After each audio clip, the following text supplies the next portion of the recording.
Thank you so much. Nathan, I love this.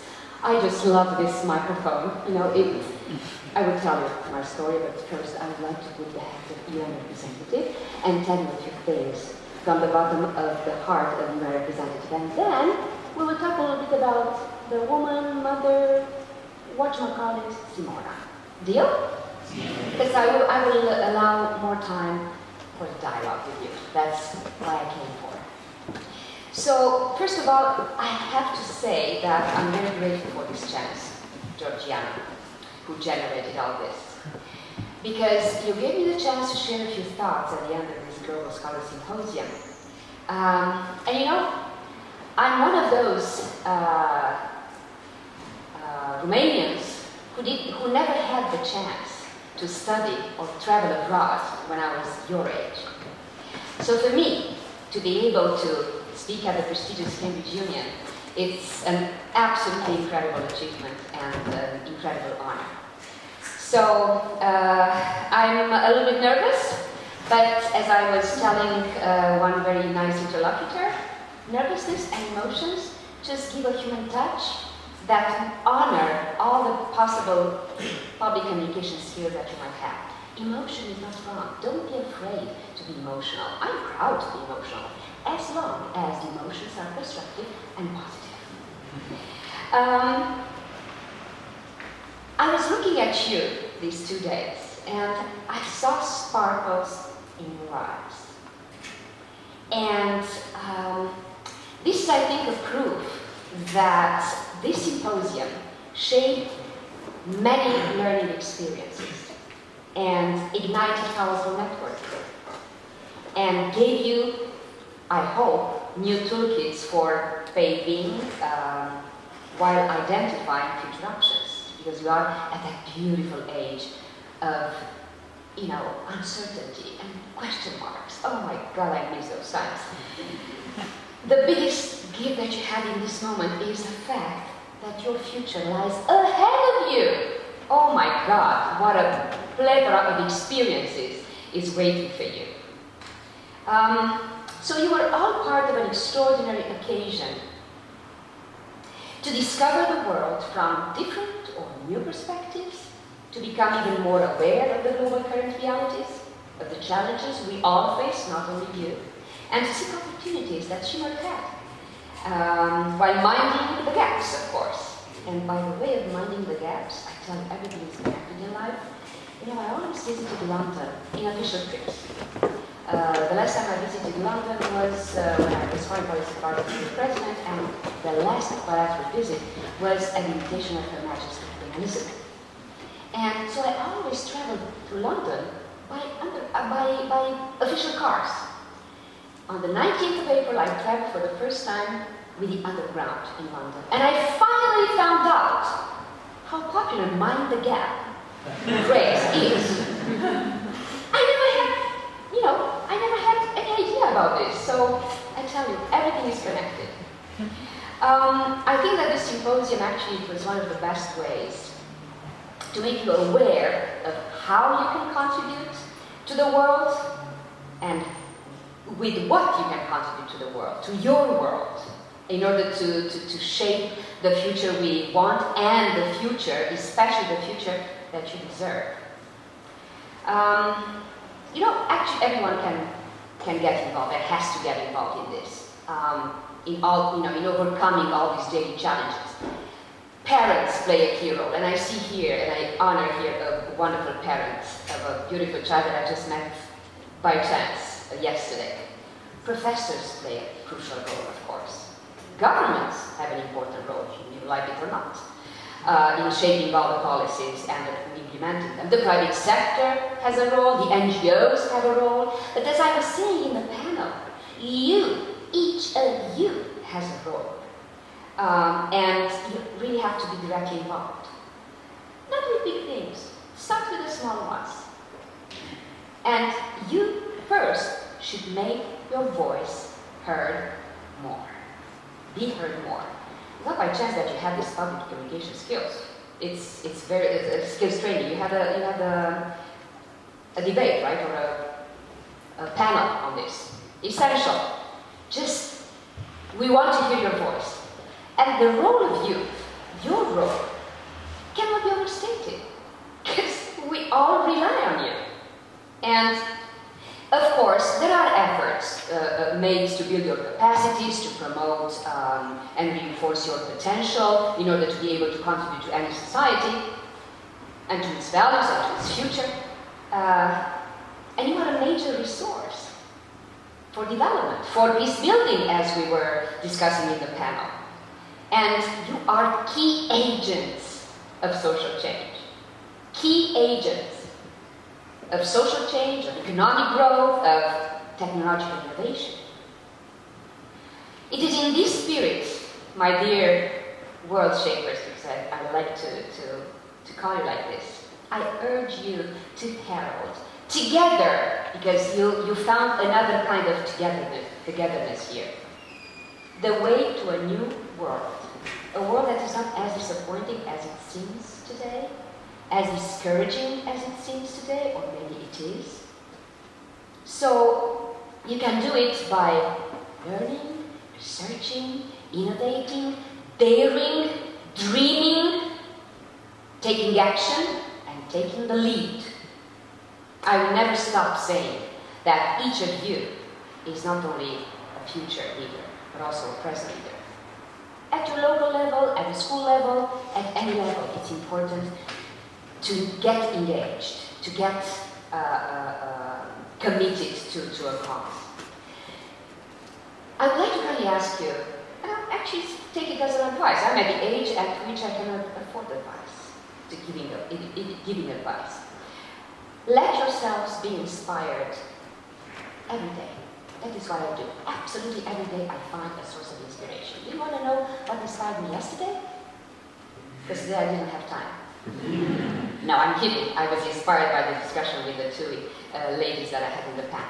But yesterday, I listened to Pope Francis's latest TED Talk. I don't know if anyone of you listened to it. Oh, please, please do it. I would warmly recommend it. Because he conveys such a powerful message that actually happens to be the quintessence of my philosophy of leadership and management. He said, tenderness is not a weakness, it is fortitude. It is a path of solidarity, the path of humility. The more powerful you are, the more your actions will have an impact on people, the more responsible you are to act humbly. If you don't, your power will ruin you, and you will ruin the others. Power is like drinking gin on an empty stomach. You feel dizzy, you get drunk. I hear you. You lose your balance, and you will end up hurting yourself and those around you if you don't connect with your power with humility and tenderness. Isn't it powerful? Yes. Thank you. Even if you were polite, but I know that you weren't only polite. It's a very inspiring speech, and it's the epitome of humility and wisdom that I heard lately. Well, I have to say that the UN counts on you. You are the brilliant, the well-educated, the creative younger generation. So we count on you to nurture ideas that will in turn impress and impact all of us tomorrow. And everyone in this world should know that your voice matters, but especially you have to be aware of that. And not all of you are. Use this. This is your world. This is your space. Demand it, claim it, enjoy it, live it, transform it. During my diplomatic and international career, I have witnessed so many ways in which your incredible drive and commitment can change things for the better. Actually, you, younger people, demonstrate absolutely every day your clear power for transformational change, despite the huge problems that you are confronted with. confronted with. There are so many serious threats / gaps in the world today. Poverty, conflicts, discriminations, climate change, violent extremism, etc. Unfortunately, it's a long list, right? But we cannot just worry about you. We have to listen to you. We have to trust you. And we have to talk to you, to work for you, to work with you, invest in you, and encourage you to take action and to take the lead.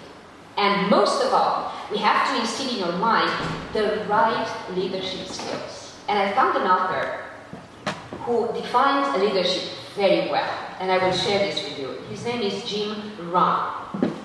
He said, quote unquote, "The challenge of leadership is to be strong, but not rude. Be kind, but not weak. Be bold, but not bully. Be thoughtful, but not lazy. Be humble, but not timid. Be proud, but not arrogant. Have humor, but without folly." So we better make use of your energy, of your innovative skills, and of your optimism. Did I feel a lot of optimism these days here? I still have to think of this. Maybe you'll give me the answer. And especially, we'd better create favorable environments for your ideas and actions. This is actually what our new UN Secretary General, Antonio Guterres, has in mind when he speaks about his vision for when he spoke at the beginning of the mandate, and he keeps speaking about his vision not only for the future of the UN that has clearly to be reformed, needs to be reformed, but also his vision for the world. And the essence of his vision consists in one sentence: peace is not only an opportunity, but an obligation. Maybe I should have started the panel with this one. His priorities thus prevention. Prevention of conflict, of the worst effects of natural disasters, and of other man-made threats to the cohesion and well-being of societies. And it is a word that I would like to kindly ask you to remember. My God, with prevention, how many ugly things could be avoided? And the best means of prevention and of sustaining peace is inclusive and sustainable development. You might be aware of the huge endeavors by the United Nations dealing with the Sustainable Development Goals and the Agenda 2030. But for this, and for everything that the UN wants to do, he counts on you. And he keeps repeating that young people are also on the vanguard of progress as entrepreneurs, activists, and community leaders. You inspire change. And I would like to tell you 4 keywords that actually have been leading his entire political career. Heart and reason, passion and compassion. And I think that these 4 keywords could lead anyone's path in life. I like the order. It starts with heart. Heart, reason, passion, and compassion. Maybe we should add actually the very wise advice of Lisa Yasuza yesterday, passion and patience, in order to have the patience to honor the passion that you have.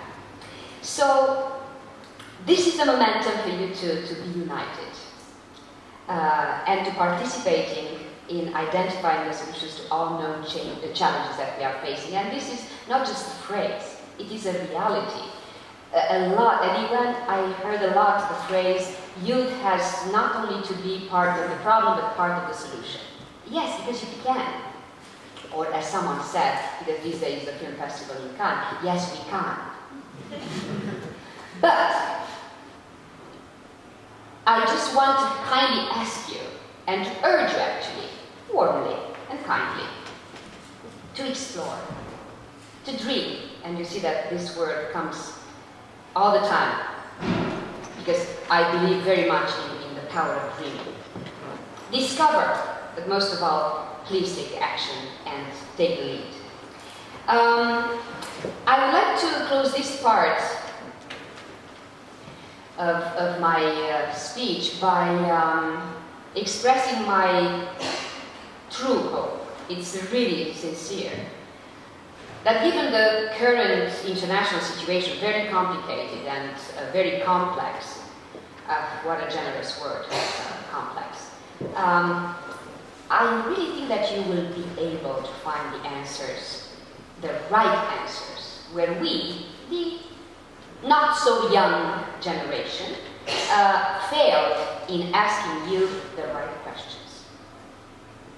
And also that you will continue with passion, compassion, patience, creativity, wisdom, and balance, because I personally think that balance is a key word, the major key word in life, to show us how to fix what has been done wrong, and ultimately to lead the way towards a better future. Be inspired in all your endeavors by the way Constantin Brâncuș, I'm a Romanian, so I'm sorry, I have the right to give you a quote, an interesting quote from a Romanian artist, but he's not a Romanian artist, he's an universal artist. Constantin Brâncuș, as he's known in the artistic world, because he died in Paris, not in Romania. He is considered to be one of the most visionary sculptors of the 21st century, Rodin's main disciple. So be inspired by the way he used to define success, because that's also one of my personal slogans. He said, create like a god, command like a king, and work like a slave. And don't let anything stop you from reaching excellence, not even success. Thank you.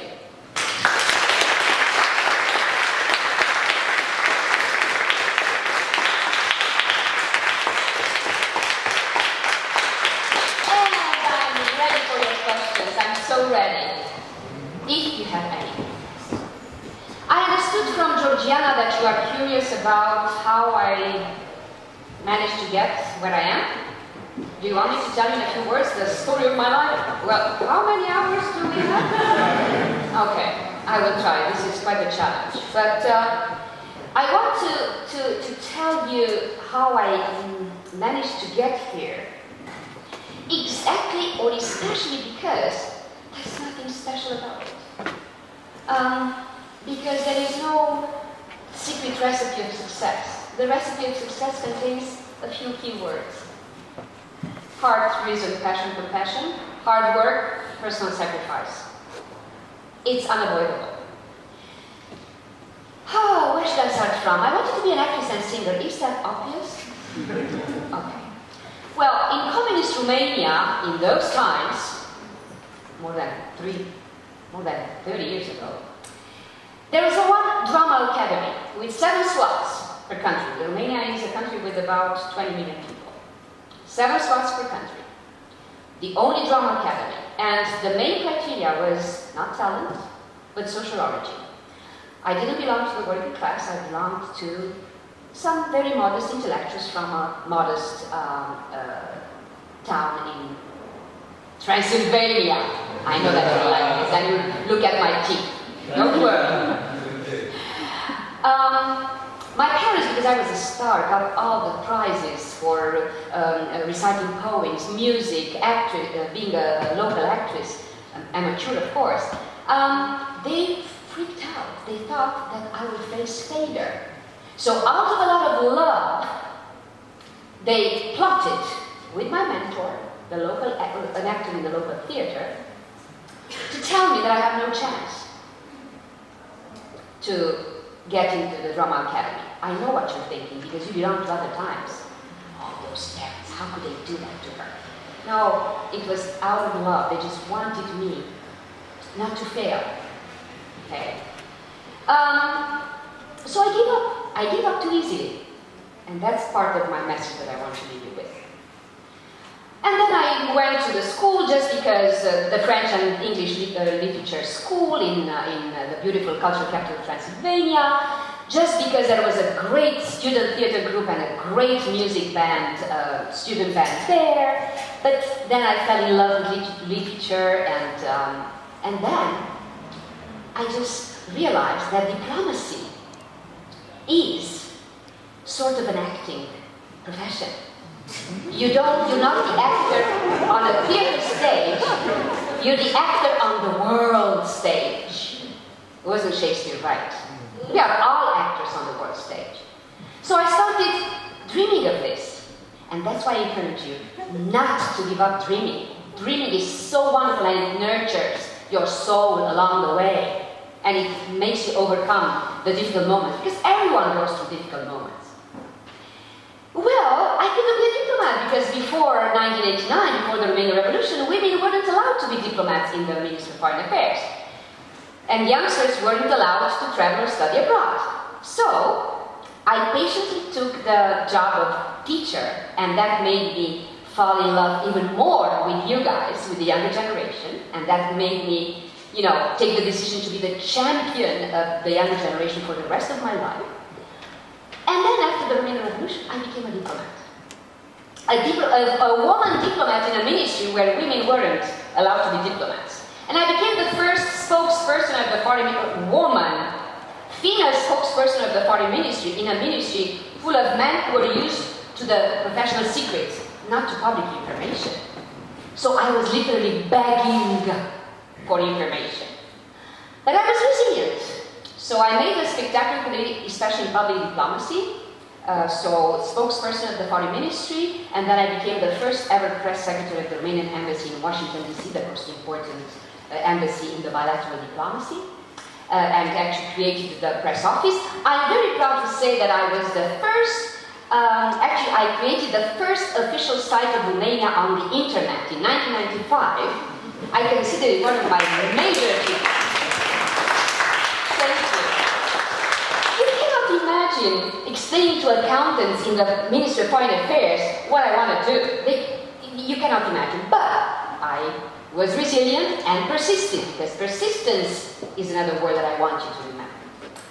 After the Washington experience, I came back to the Ministry of Foreign Affairs, and I became a younger spokesperson of the Foreign Ministry in a very difficult time when NATO was bombing Belgrade, Yugoslavia, because the war in Kosovo was just taking place. And I developed a passion for this important moment of history in the Balkans. So I applied as a Romanian, as an Eastern European. You don't get a chance to get many senior jobs in international organizations. But I managed, I persisted, and I applied for the job of senior public information officer of the OSCE mission in Kosovo. OSCE stands for Organization for Security and Cooperation in Europe. They were saying, in the gossip section, Organization for Spreading Confusion in Europe. But that's just, our sense of humor, weird sense of humor in the Balkans. So, went to Kosovo, lived through a very rough winter in '99. I'm the resilient kind of person, but I packed twice to go home. But then I persisted, and it was an incredible experience because we helped Kosovars to have the first free elections in their history. And then, suddenly, an incredible chance was given to me because the President of Romania offered me a job. And weird enough, not spokesperson of the administration, presidential administration, but senior foreign policy advisor. I was mind blown because I didn't expect this. Apparently, he wanted a young diplomat who is neutral, because apparently there were very many clients for this job from the electoral campaign. So he made peace by bringing someone from the outside. So, 4 years of, 4 of my most amazing years of my career started because I organized the agenda of the heads of state. So I was in touch, and I have lots of stories with all the kings, queens, and heads of states that were relevant at the time. And it was, you can imagine, you are on the top of the world because there is no job in diplomacy that can be so overwhelmingly up high on as a complexity and as a responsibility. And then the presidential term ended, and I went back to the Ministry of Foreign Affairs, and I got so bored. I get easily bored. That's because I love to live intensely. Life is such a gift, and I will tell you a little bit later, very quickly, as far as as much as I can. So, because in the Ministry of Foreign Affairs I couldn't find anything interesting anymore, and I'm not telling this with arrogance. It's pure fact. There was nothing that could equal or even go halfway to the things that I used to do. So I wanted to keep the adrenaline, but I had to switch to another type of adrenaline. So I accepted a job in Baghdad, Iraq, to be the senior public outreach advisor to the government of Iraq in a USAID-funded program performed by an international American consultancy company. Well, the teacher and diplomat who has been working all her life in the public service was in her 40s, for the first time in her life, working in the private sector, and not any kind of private sector, a very important American private sector. I felt helpless in the first day. I will never forget the first day of my induction in Washington. All the other colleagues from that respective company were consultants, moving from San Diego to Philadelphia. And I was moving from my life to Baghdad. And everything was online, and I had to literally start from scratch in my 40s. And it was the most rejuvenating experience of my life. And it was a transformation experience. So I loved every moment of it, even if it was a very tough experience. I didn't have a clue what would wait for me, because actually in 2006-2007, it was a very bad security situation, so lots of bombs almost every day. And we were living in trailers, and the drama queen in me would say, oh, the Hollywood stars are also living in trailers when they are shooting, right? You have to do something to keep sane, in that environment. And we had 6 layers of sandbags on our trailers in case the mortars fall, in order to prevent the shrapnel to affect our trailers. But if the mortar came on the trailer, forget it. So, with humility, I would like to mention one moment that changed my life. The President of Romania, at the end of my term as foreign policy advisor, made me this honor of being the first woman in the Romanian history with the diplomatic rank of ambassador, which was an honor, but it was also sad. This tells you that this could happen only in 2002.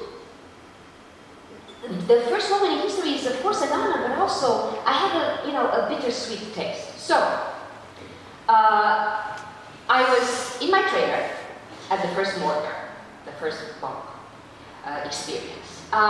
So until then, I had built a career. I even managed to get married and have 2 children. So I checked everything, right?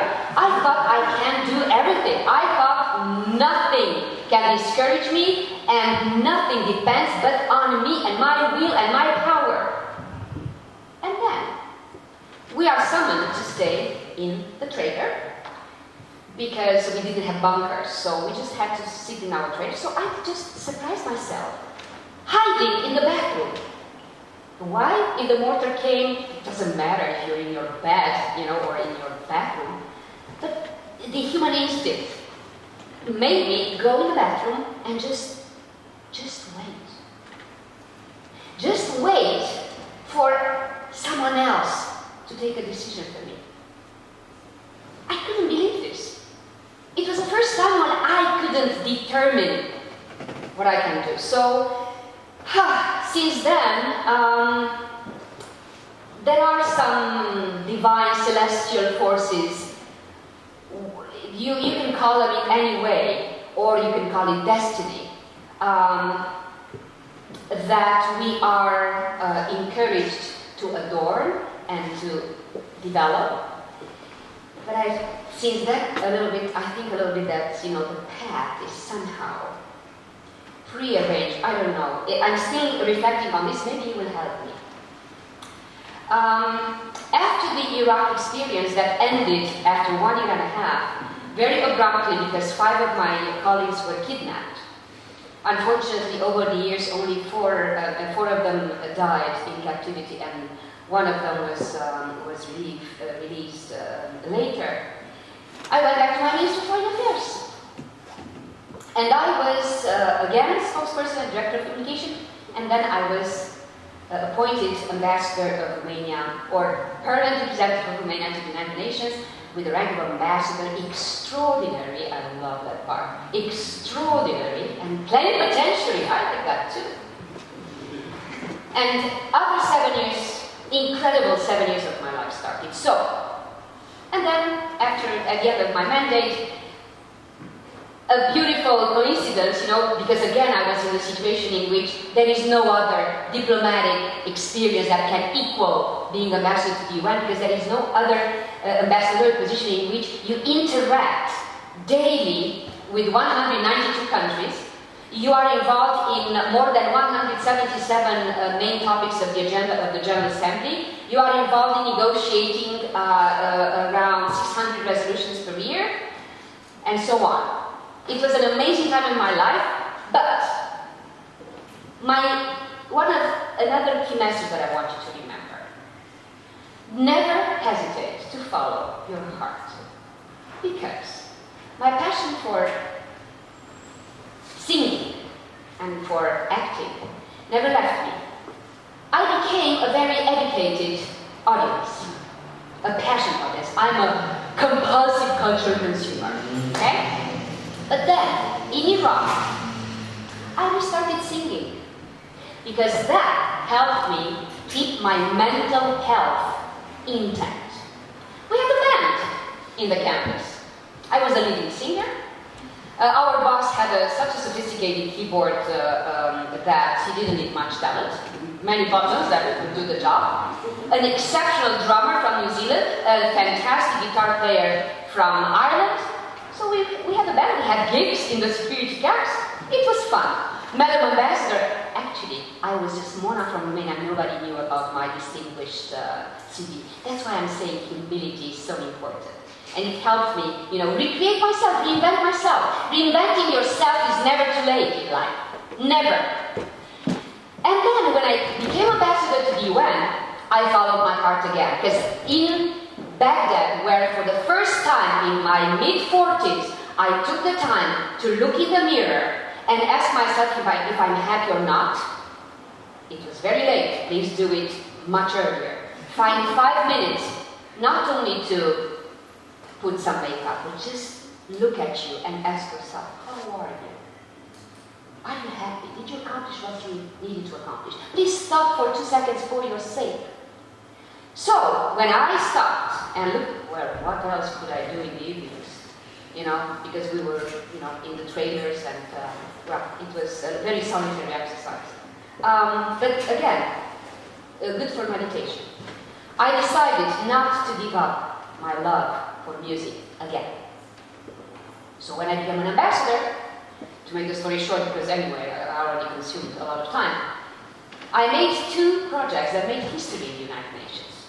In 2013, I recorded a CD, a music album with 12 peace-themed covers in English, French, and Spanish, with colleagues ambassadors representing all the continents. I represented Europe, the ambassador of Canada, a very good singer, for North America, Costa Rica for Latin America, the ambassador of Cabo Verde, who used to be in Cesare Evора's band in his younger years, for Africa, and ambassador of Nauru for Asia and Pacific.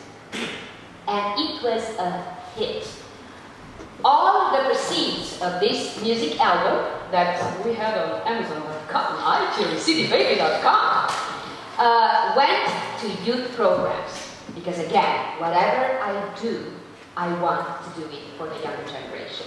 And it was a splendid exercise of cultural solidarity, and it was actually a way of conveying the message of peace and building peace through other tools than, staying at the rostrum of the United Nations, as we did every day as ambassadors.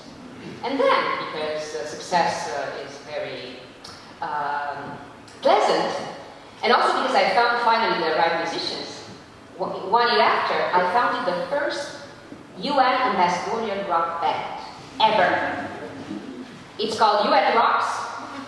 We also recorded but a single, but with an original song. It's called Strong UN, Better World. Ambassador of Korea on drums, ambassador of Denmark on bass guitar, ambassadors of Serbia and Thailand on guitar, ambassador of Tonga on keyboards, and me as a leading singer and founder and leader.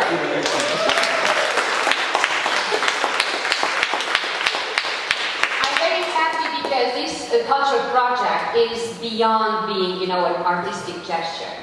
It is a cultural project that continues irrespective of the terms of ambassadors. By the way, when I left, my occasional replacement, guess who was? Samantha Power, the US ambassador. The very powerful US ambassador, and I loved that girl because she had the guts to expose herself. So, I found a way to invest my little talent in something that would make me accomplish even more in my profession, which is something, again, that I want to recommend. Every little gift that you have, if you have a talent for calligraphy, I don't know, whatever gift you have, use it, because it's a powerful, powerful tool for spreading the message. Our slogan when we recorded the CD was actually Hans Christian Andersen's saying. He used to say that when words fail, music speaks. And it was actually a success. So, yeah, this was, in a nutshell, my itinerary in life. But I hope that I managed to convey the fact that, again, there is not something very sophisticated. It's just about hard work and a lot of sacrifice. There is no great victory without great sacrifices. I'm sorry. There is no easy recipe. And if you, as I was telling my team, if you see others who obtain very easily all sorts of results for which you work very hard, please don't be frustrated. They don't have the joy that you take when you finish something that you forged with your own hands.